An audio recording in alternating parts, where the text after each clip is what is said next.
and welcome to the EPRI Current. I'm your host, Samantha Gilman, and I am joined by Jessica Fox, a conservation biologist and principal technical executive at EPRI, and Kelly Bills, the executive director of Pollinator Partnership. Thank you, ladies, for joining me today. Happy to be here. Thank you. Jessica, tell us a little bit about what you do at EPRI. I do work at EPRI related to the environment, environmental research, and I work with electric power companies to kind of consider their relation to all kinds of ecosystem services, including water and biodiversity and soil health. And one of the topics in the last 5 years or so that's really bubbled up is this relationship between electric power companies and pollinators as sort of a special slice of that biodiversity area. Great. So this June 19th through the 23rd, we are hosting the Pollinator Power Party. Now, this is the fourth year that we've done this, and each year we have co-hosted the event with the Pollinator Partnership. So, Kelly, I'd like to hear a little bit more about what the Pollinator Partnership does and how this collaboration between our two organizations started for the Pollinator Party. Sure. So Pollinator Partnership, we're a nonprofit organization. We're based in San Francisco, California, but we do work all across North America to protect all pollinator species. So we're working with managed pollinators and native pollinators and all of the habitats that they interact with and help support. So we're really just working with anyone and everyone that can play a role in supporting pollinators, whether that's home gardeners, land managers, public and private companies, and researchers. Really anyone can play a role in supporting pollinators. So we're interacting with a lot of folks in that way. And we initiated and started National Pollinator Week back about 17 years ago. And we started this, we actually modeled it after the Celebrating Wildflowers Week that the U.S. Forest Service started.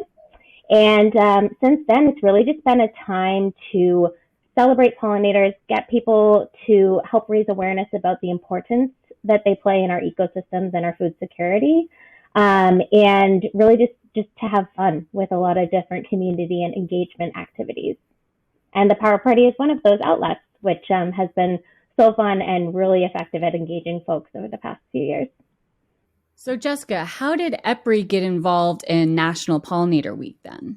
Yeah, so in 2018, we had our first year launching a new initiative at EPRI called the Power and Pollinator Initiative that is a mix of some pretty deep technical projects, including developing habitat models and pollinator metrics and field studies and that sort of thing. But it also has community engagement and communication elements in it as well. And so in the very first year in 2018, I had sort of asked the group of companies, I said, hey, there's this thing called National Pollinator Week, and how many of you participate? And out of we might have had like 25 companies then, maybe there was one that had participated. And I was like, hey, what if we as a group of collaborative power companies got together and we all engaged in National Pollinator Week collectively? And so 2018 was the first year EPRI sort of created some shared resources, and Kelly and her team, talked to Kelly. I was like, what do you think of this? And she created some things to help the group and came on to some conversations. So it started really with National Pollinator Week as being an inspiration for local activities. Then COVID came around, and like so many projects, all the place-based in-person things shut down. And we kind of asked the group, what do you want to do now for National Pollinator Week, given that you can't host things in your community? And this idea of these virtual activities came about. And then the power companies were like, well, if EPRI is going to develop these virtual things, can you just do it like for everybody? And then we can all just have our people come to your party. And so the idea of the Pollinator Party kind of was born. And And, it wasn't a party at first. It was really technical, like what are pollinators? How are they important? But then we wanted to have gardening activities and then wanted it to be fun with some cooking. And then we were sitting around one night and we were like, it sounds like a party.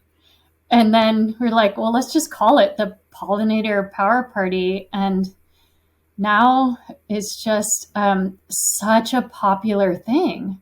And the collaboration with Pollinator Partnership and all the companies, and we have sponsors, is just grown into this really grassroots idea into a pretty popular and effective event for sharing really core science about pollinators, but also inspiring people to understand how they personally relate to pollinators and why we care about them.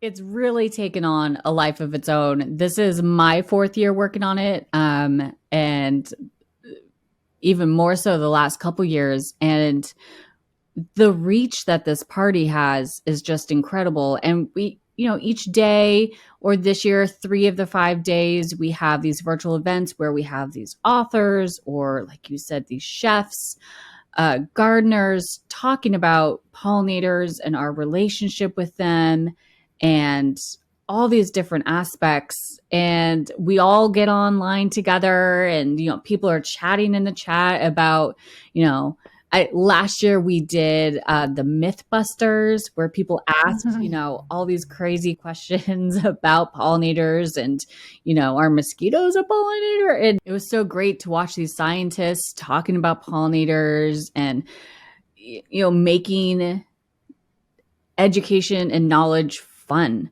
And with that, so Kelly, what is one of the things that you're really looking forward to this year at the party? So this year at the party, I'm looking forward to many things, but I'm excited about kind of the progression of the party. I think the way that we do the events throughout the week are really, really smart, because we usually start with something a little bit more technical. And this year, I'm excited to hear an update on the status assessment of pollinators in North America, and which actually was a National Academy of Sciences study back in 2007. So it's quite, a dated study at this point in time, still very relevant and wonderful, and really built the foundation for a lot of the emphasis of where pollinator research has headed over the past, 2 decades or so. But we're going to get an update from the scientists that were involved in that original study, so they can tell us, what has changed, what trends are we seeing now, 20 years later. And I think that's going to be amazing. Obviously, in the face of climate change, more extreme weather events, things like that going on, I think the trends and population changes with pollinators are getting exacerbated and becoming more critical to help support them and engage in pollinator conservation. So I would say that's probably the one thing I'm really excited about, amongst others, but to start that one. And so one thing I'll say about the party is, yes, it's a virtual videos, that you watch online and you hear from these great speakers, but it's also participating at home.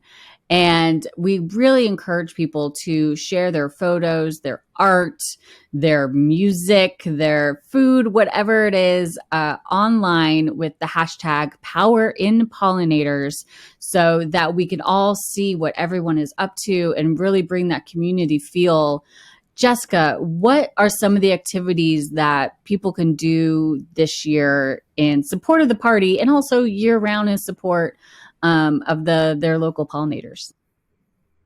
Yeah, I really love that, what you just said, Samantha, as well, is that, the party, we can kind of create a stage and a platform, and that's kind of all we can do. Then people have to do something with it and take action in their own community or when their own companies and that, all of that. So because of that, we have dedicated 2 days, the Tuesday and Thursday of the week, to provide participants resources and ideas and and also examples throughout the week of what other people, individuals are doing and what other companies are doing to kind of create a little inspiration. So we have, this idea of a Bee City USA. We have an expert from Pollinator Partnership showing us about pollinator friendly gardening that kind of takes, potentially a really big idea into what can I do? So what can I do in my garden? Or what can I do as a power company manager or a very large land asset manager? We have the Undersecretary of USDA giving a keynote talk this year. And we have experts also giving talks about the kind of climate change and the transition to renewable energy. And what does that mean for pollinators? And bringing together two massive global issues, clean energy and pollinators and ecosystem, into one conversation. We're doing that this year on our Wednesday, which is focused on solutions.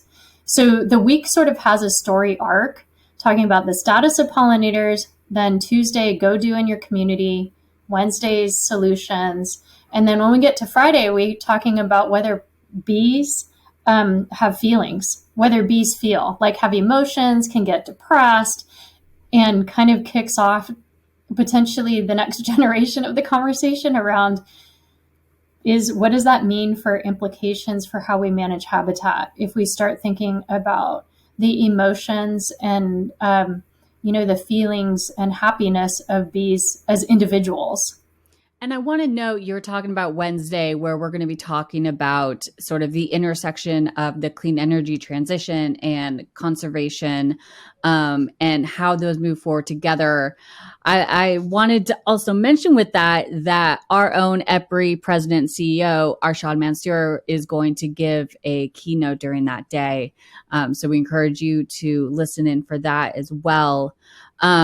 Jessica, I'm going to go back to you because I'd love for you to also tell us how how energy companies are participating in the party, because you talked about the Power and Pollinators initiative, and the energy companies are getting involved to learn how conservation or how they can incorporate some of this into the land that they own. But how are they participating in the party itself? Yeah. So, the electric power companies is kind of the inspiration of why we're doing it. They asked for EPRI to help them communicate with their local communities, with their shareholders, with their investors, their board of directors, that sort of thing, about why pollinators are important, and then help them tell their stories.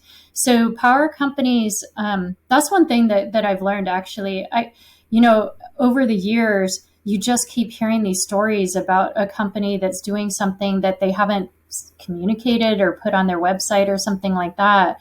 And I sit back and I'm like, gosh, it's really a remarkable set of land, the habitat, the raw number of acres and hectares that electric power companies are actually doing conservation projects on. Is impressive. It really is impressive. It's not perfect all the time, obviously, and that's part of our Power and Pollinator initiative. But they are sharing the party with their customers and their employees.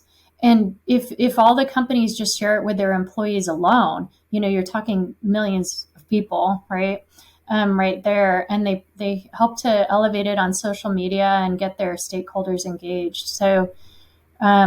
That's sort of driving some of the energy around the party. And power companies, are every county, every city, across North America. So you end up having a very large reach potential for helping to communicate some fundamental science about pollinators and ecosystems. And speaking of how people can get involved with the party or just involved in general, Kelly, tell us a bit about the resources available from the Pollinator Partnership in general, but also the ones that we've sort of flagged for our party participants. Sure. So at pollinator.org, our organization's website, we have lots of educational resources available for free for download. for printing on your own, for use however you'd like. We have a lot of resources about selecting plants for pollinators. So based on where you are locally, what your region is, your city, state, etc., you can find lists of native and appropriate seeds, species for pollinators and for planting. So we have our eco-regional planting guides where you can put in your zip code on our website and get directed to a particular list for your area. We also have what we call garden recipe cards, and these are a really fun kind of high-level, what are the ingredients that you need to be able to start a pollinator garden? So that's a really fun one. And in the past with EPRI, we have co-created a couple of resources which have been really great. We have a North American bee identification tool, which is really fun. You can use it really at any level of, scientific understanding with kids and even up to, graduate level students. And then we also have we did last year a Lepidoptera resource, which is all about butterflies and moths, how to tell them apart, what their conservation status is, and how you can support them. And then this year, I'm really excited because we're coming out with a new resource that's all about climate change and pollinators. So as we mentioned, Jessica mentioned the obvious and real strong connection between power companies, renewable energy, and climate change. This is all also related to pollinators. Pollinators are negatively impacted by climate change, but also they and their habitats can help combat climate change. So the more we support them, the better, the overall planetary health is going to be. I really appreciate you both joining me today on the EPRI Current to give us a little preview of the Pollinator Power Party, and want to give you an opportunity for any final thoughts. Kelly? Yeah, I would just say we're so excited to celebrate during Pollinator Week with you. This is a time for you to, get started, get engaged, but we hope that you stay engaged. Both EPRI and Pollinator Partnership have many resources for you to help support pollinators in your daily lives. So thanks for participating and looking forward to it. Great. Jessica, anything to add? I just wanted to also share that EPRI has a whole host of research related to pollinators, and to check our website at epri.com/pollinators if you're interested in more information, or to get linked up to the party information. Great. Well, thanks again. And I want to say thank you to our listeners. I hope that you join us this year for the Pollinator Power Party, June 19th through the 23rd. You can find out more information at epri.com, or more information at epri.com/pollinators, or at pollinators.org. That's it for today, and we will talk to you next time. Thanks, everyone. If you like today's show, we invite you to subscribe to our podcast. And feel free to share the podcast with your colleagues and friends. For more information about EPRI, please visit our website at www.epri.com.